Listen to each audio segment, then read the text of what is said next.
Hi, I'm Bernie Lubbers, And I'm Justin Ware.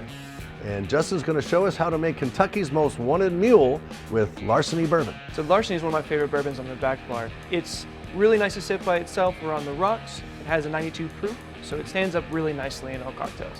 And it's a wheated bourbon, and that makes it a little sweeter, a little softer. That's kind of breaking the rules in the whiskey world, right? Because when we think of whiskey, we think of that high rye, that spicy, that like kind of aggressive, like kind of bite you back whiskey. Plus, this whole story of Larceny is pretty cool because the whole brand is named after John E. Fitzgerald, who was a treasury agent. He would go into the rick house and steal a taste out of the barrels by knocking the bung out there and taking a little taste, and that's where we get Larceny from. That is a pretty badass story.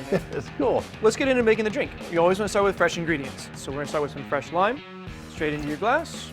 Since we are going to be focusing on the Larceny, we're going to do 2 full ounces, 3 ounces of ginger beer, fresh ice, make sure all my ingredients are all mixed together, garnish a little bit of fresh cut lime wedge, and then some fresh mint, and there you are. So why don't you make one? I'll give it a shot here. Got my lime juice, Larceny, ginger beer, ice, spoon, lime. Let's steal a little bit of mint here. There you go. Look at that. Well, cheers. Cheers, Justin.